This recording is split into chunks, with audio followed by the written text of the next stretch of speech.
Nshuti bakozi ba Geopolitics TV banyakubahwa tubahaye ikaze mu makuru agezweho muri aka kanya.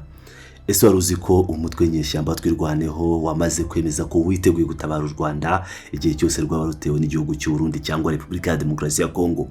Ni amagambo akomeye cyane yavuzwe na Colonel Rugabo. Ku ruhande rundi intambara ikomeje guhindura isura muri Kivu y'Amajyepfo, aho umutwe wa M23 wemeje igitero karahawutaka cyagabwe n'ingabo za FARDC hakoreshejwe indege zitagira abapilote drones.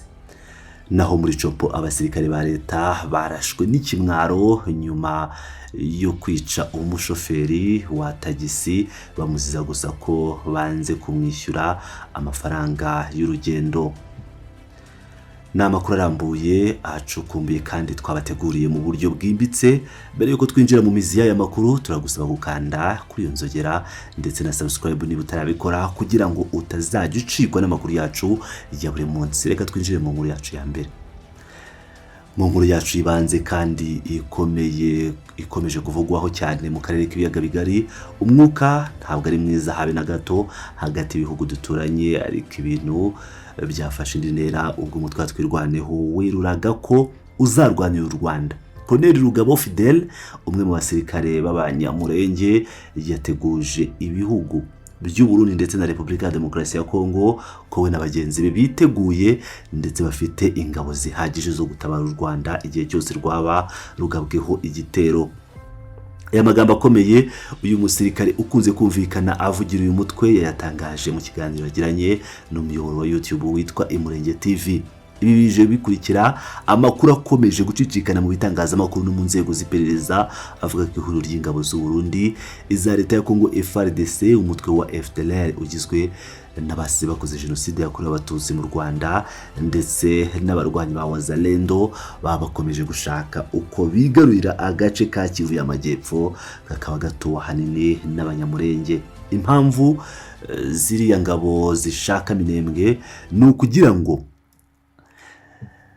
zihakoreshe nk'ibirindiro bikuru bityo zibone uko zitegura neza ibitero zishaka kugaba ku Rwanda. Colonel Fidel Rugabo ntiyaripfanye yakura inzira ku murima yahuriro ry'ingabo, azibura mu buryo bweruye ko zitazigera na rimwe zikandagiza ikirenge muri Minembwe, aho yatanze gasopi ikomeye avuga ko Minembwe idashobora kuzigera ikoreshwa nk'ikiraro cyo gutera u Rwanda. Mu gusesengura ingingo, uyu musirikare yibajije ukuntu Burundi bwashaka kwifashisha Minembwe, agace kari kure kandi k'imisozi miremire, ngo butere u Rwanda mu gihe bwakabaye bwifashisha agace nka Cibitoke gaherereye muri metero nke cyane uvuye ku mupaka ugabanya u Rwanda n'u Burundi. Ibi byumvikanisha ko umugambi wo kujya muri Minembwe atari ugutera u Rwanda gusa, ahubwo wihishe inyuma undi mugambi mubisha wo gukomeza gukandamiza no kwirukana abanyamurenge ku butaka bwabo.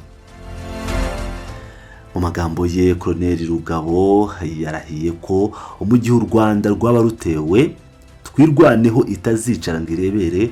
Yemeje ko uyu mutwe witeguye kohereza brigade y'ingabo zayo zihariye kabuhariwe mu kurwana zikajya gutabara u Rwanda. Yagize ati, twebwe ntituzanemera ko u Rwanda ruterwa. Twirwaneho ntituzemera ko u Rwanda ruterwa. Ndakurahiye afande Sematama Charles, umuyobozi w'igisirikare cya Twirwaneho, azashyiraho brigade yihariye. Tuzabatabara umunsi bazavuga ngo isasu rya mbere ryarashwe. Iyo brigade tuzayitegura, izahaguruka kandi tuzabatabara. Yakomeje asobanura impamvu y'iki cyemezo, avuga ko ntacyo u Rwanda rutakoreye abanyamurenge mu bihe bikomeye, bityo rero ntibashobora kwemera ko u Rwanda ruterwa n'abagambiriye kongera gukoramo jenoside hanyuma bo ngo baceceke. Yatanze umuburo ukomeye ku ngabo za FARDC n'u Burundi, avuga ko nibaramuka bateye u Rwanda, Twirwaneho izabarasa ibaturutse inyuma, ibyo bita kurasa ku mugongo. Ati, bazarasa tubarase ku mugongo. Ndakurahiye kandi nkubwiye ko tuzashyira brigade yacu yihariye ku murongo ikaba standby, tuzabatabara. Hariya mu Rwanda tuhafite abantu, tuhafite ababyeyi, hari abantu benshi batuye mu Rwanda bahakorera ibikorwa. Ntituzemera ko mu bisenya, tuzabarasa. Ndakurahiye mu magambo yuzuye ishyaka ry'ingenzi Rugabo yongeyeho ko batarindiriye ubutumire bw'u Rwanda ngo batabare. Yagize ati nubwo afande nyakubahwa Kagame atadutumaho tuzijyana. Ngaho u Rwanda ukuntu rumaze kwiyubaka ngo intera hamwe na Ndayishimiye barahagurutse bagiye kurutera n'abantu bacu bariyo, tuzijyana. Bariya abantu bacu bari mu Rwanda n'abacu, tuzarwana. Udafite imbunda azatora igiti, azatora ibuye, tuzahagurukana n'abagore n'abana bacu tubatabare. Colonel Rugabo yasoje ingingo ashimira byimazeyo Perezida w'u Rwanda Paul Kagame kuba ari we mukuru w'igihugu wenyine rudori ku rwego rw'isi umaze igihe kirekire agaragaza kandi anamagana akarengane n'ubwicanyi ndengakamere bumaze igihe bukorerwa abanyamurenge. Yibukije ku Rwanda rwakiriye impunzi z'abanyekongo rukabaha amahoro, bamwe bagahabwa akazi, abandi bagahabwa buruse zo kujya kwiga mu mahanga. Yasoje avuga ko ubumenyi bwa gisirikare bafite butuma bahangana na leta babukesha u Rwanda, harimo we ubwe Sematama na Lieutenant General Masunzu Pacifique ubu we ubarizwa muri FARDC. Tuvuye mu misozi miremire turakomeza mu ntara ya Kivu y'Amajyepfo, ariko noneho muri teritwari ya Kalehe aho imirwano ikomeje gufata intera hagati y'umutwe wa AFC M23 n'ihuriro ry'ingabo za leta FARDC. Umutwe wa AFC M23 wasohoye itangazo ry'inama abanyamakuru n'amahanga wemeza ko kuri uyu wa mbere tariki ya 4 Gicurasi ihuriro ry'ingabo zirwana ku ruhande rwa leta y'Kinshasa zagabye igitero gikomeye cyane mu gace ka Lumbishi.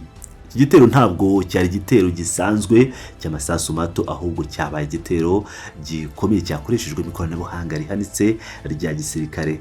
Umuvugizi w'uyu mutwe Bwana Lawrence Kanyuka abinyujije ku rubuga rwa X yatangaje ko ingabo za leta zakoresha indege z'intambara zitagira abapilote zizwi nka drones, by'umwihariko izo mu bwoko bwa CH4. Izi drone nini zo mu bwoko bwa CH4 ni indege ziremereye zishobora gutwara ibisasu binini kandi zikabirasa ku ntego biturutse kure. Ibi bikaba byerekana uburyo leta ya Kongo iri gushora akayabo mu kugura intwaro ziremereye, nk'uko tumaze iminsi tunabirebaho. Bakaba bakomeje gukoresha abacanshuro mu gukoresha izi drones, by'umwihariko abacanshuro muri Amerika Latine ndetse n'abandi bose barwanaga muri Ukraine, aho baje muri ya operation ikomeye cyane nababwiye nk'abasesengura mu buryo burambuye hano kuri Pilot News TV. Kanyuka kandi yagize ati kuri uyu wa mbere tariki ya 4 Gicurasi ingabo zihuje z'ubutegetsi bwa Kinshasa zagabye igitero gifite uburemere bukomeye mu gace gatuwe n'abaturage benshi ka Lumbishi no mu nkengero zako muri teritwari ya Kalehe. Iki gitero cyagabwe hakoreshejwe drone y'intambara yo mu bwoko bwa CH4, kikaba cyangije byinshi kinatuma yihatira abaturage benshi babasivile kuva mu byabo. N'ibintu biteye ubwoba, biteye agahinda kandi k'ibitero by'indege ziremereye biri kugabwa mu duce twiganjemo abaturage b'abasivile badakozwa iby'intambara.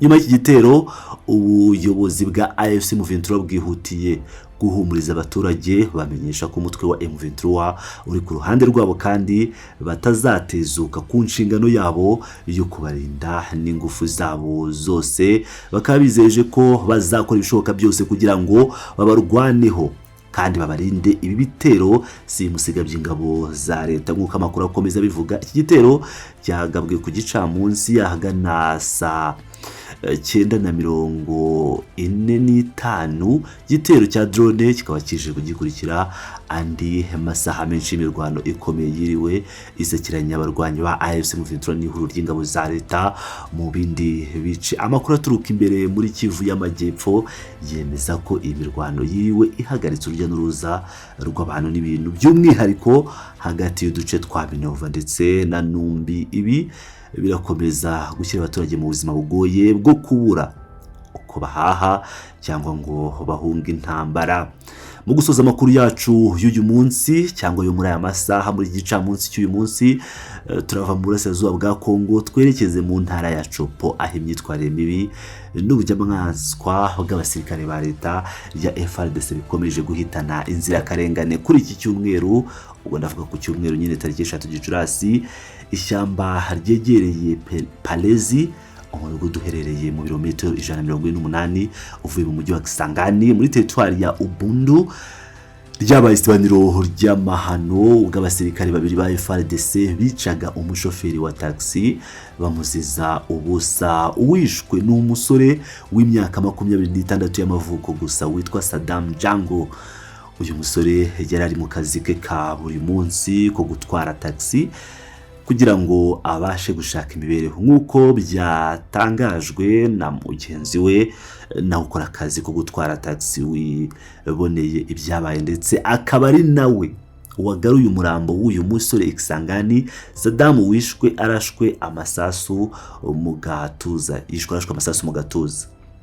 Ikibabaje kurusha ibindi muri iyi nkuru ni impamvu yatumye uyu musore yicwa. Ntabwo yari umujura, ntabwo yari umugizi wa nabi. Inkuru dukesha ikinyamakuru cyo muri Kongo cyitwa Actualité.cd ivuga ko aba basirikare batishe uyu musore bashaka kumwiba, ntabwo batwaye moto ye, ndetse nta nubwo batwaye telefone ye ngendanwa. Ibi byemeza neza ko ubu bwicanyi bwatewe gusa no kutumvikana ku giciro cy'urugendo. Saddam yari yavuye Kisangani kuwa gatandatu yikoreye aba bakiriya cyangwa hetse abakiriya be babiri b'abasirikare. Bageze hafi yaho bagombaga kuviramo, mbere gato y'uko araswa habayeho guterana amagambo ndetse n'imakazi komeye, kuko abasirikare bagaragazaga ko badashaka kwishyura amafaranga bumvikanyeho bagitangira urugendo. Aho kugira ngo bumvikane cyangwa bamuhe ayo bafite, bahisemo gukoresha imbunda bahawe na leta kugira ngo barinde abaturage, bayikoresha bamurasa amasasu mu gatuza ashiramo umwuka. Nyuma y'iki gikorwa cy'indengakamere, abaturage bo muri kariya gace ntibabashije kwihangana mu burakari bwinshi ndetse no mu butwari budasanzwe. Abaturage biroshye kuri abo basirikare nk'uko bigaragara mu mashusho yafashwe akanerekanwa n'abandi bashoferi ba taxi. Abaturage babashije guta muri yombi umwe muri aba basirikare bari bakoze aya mahano, bamushyikiriza inzego zibishinzwe n'umutekano w'abaturage muri iki gihugu ukomeje kuba uw'Imana. Ibi byerekana uburyo abaturage barambiwe akarengane ndetse n'uburyo abasirikare ba FARDC bakomeje kurangwa n'imyitwarire idahwitse, aho abakabaye barinda abaturage aribo babahindukiye bakabica babaziza kutishyura taxi.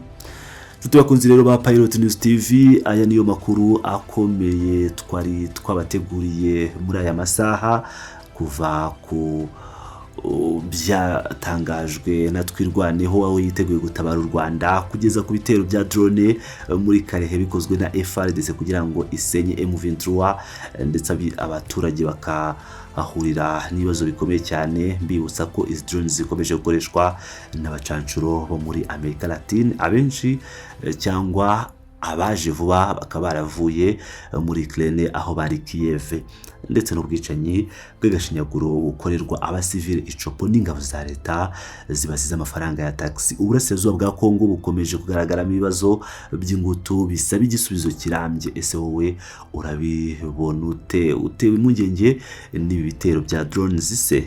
Utekereza iki ku magambo ya Colonel Rugabo? Kanda like, usangize iyi nkuru abandi, kandi ukomeze ubane natwe kuko turakomeza gukurikirana aya makuru umunota ku munota. Murakoze cyane, mukomeze kugira ibihe byiza.